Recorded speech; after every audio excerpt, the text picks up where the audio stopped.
The 24th one. Let's say it's from rotation. There is a circular disk of mass m and radius r.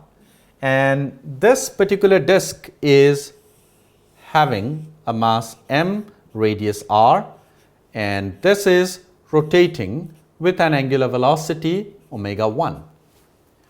Another stationary disk having radius r by 2 and mass m that has been brought, and it is dropped coaxially on the rotating disk. So obviously there is going to be friction between them, and eventually that friction will make both the disk to rotate with the same angular velocity, right?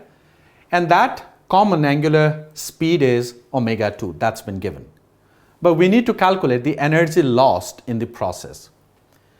So that will be divided into two phases. First, we'll calculate the common angular velocity, and then we'll see the loss in kinetic energy. The angular momentum is conserved, but the kinetic energy is not conserved. The friction will do negative work in total. First, how do we calculate the new angular velocity omega 2? By the way, did you realize the smaller disk has the same mass, but the radius is halved, okay? Now, let's see. Initially, that's going to be mr square by 2 into omega 1 is the angular momentum of the bigger disk, the initial one. The smaller one is at rest. Finally, that's going to be mr square by 2 plus, for the smaller one, the radius is half, so that's going to be mr square by 8, isn't it, into omega 2. That's what we need to do. And let's see what will be the value of omega 2. The value of omega 2 when you calculate will be 4 omega 1 by 5. Okay, that's been done. Now, the initial kinetic energy. The initial kinetic energy is 1/2 of I1 omega 1 square, because I1 is already known. What about the final kinetic energy? Final kinetic energy of the total system, that's going to be 1/2 I1 plus of I2 into omega 2 square. We are done. And ultimately we need to see the percentage change in kinetic energy, right? The energy lost in the process. So that's going to be the percentage change in what? Of course, in kinetic energy is the final kinetic energy minus of initial kinetic energy downstairs. Of course, initial into 100%. This will come in negative, undoubtedly, but the question has categorically said lost. So we'll report the magnitude part, and that will be 20. So 20 is the correct answer for this. Let's go to the next one. The 25th, the final question for this shift. Now this is from Modern Physics, a term. Now there is something, the line spectra for Lyman and Bastian, that has to be compared. For the Lyman, there is something 304 angstrom. What is that? That's a difference between largest and shortest wavelength of Lyman series. And if that's 304, we need to calculate the corresponding difference between the largest and the shortest wavelength of Bastian series. So let's try to see how would that go.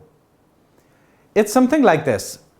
You need to understand one thing very categorically.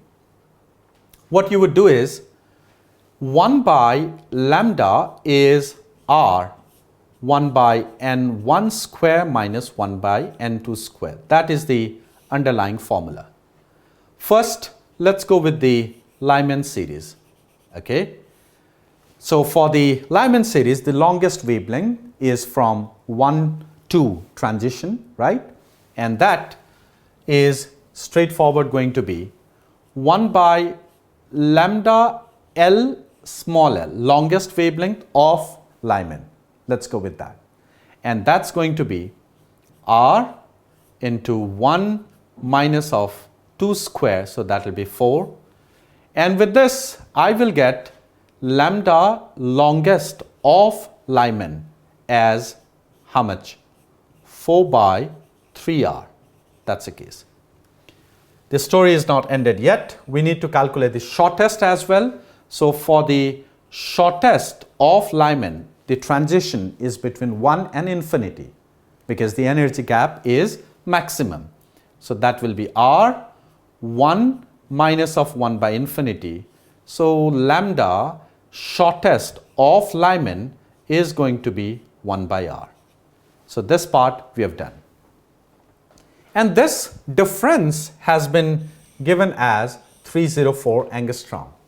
So what I can do is that I can keep the first condition here, 4 by 3r minus of 1 by r. That is equal to 304. That's the first condition. And that's going to give me the value of 1 by 3r as 304. So we have in fact calculated the first one. That's done.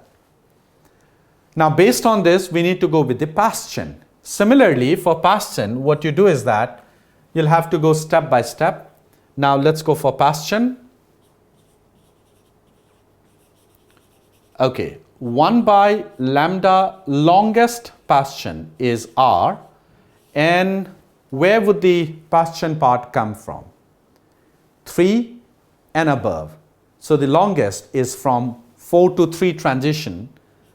So that will be equals to 1 by 9 minus of 1 by 16, right? And this is going to be equals to, let's see how much.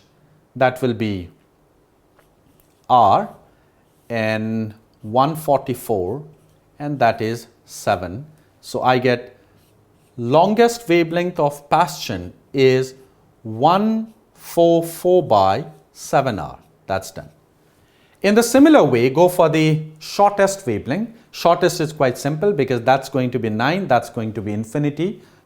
So lambda shortest for past chain, that's going to be 9 by r. So we are done now. A little bit of effort is required more, not much. So then we need to calculate that particular difference, and that's equals to 144 by 7r minus of 9 by r. That's what we need to do. And apart from that, you need to put the value of 1 by 3r as 304. You do that, calculation is there, but not difficult, maybe a bit cumbersome, but not at all difficult. The value, the difference would be 10553.14 in angstrom, and that will be the correct one. It's a nice data at the end. So with this, we complete the discussion of the paper that had been asked on 4th September 2020 morning shift. I thank you very much for joining me, and I wish you all the very best. Thanks a lot.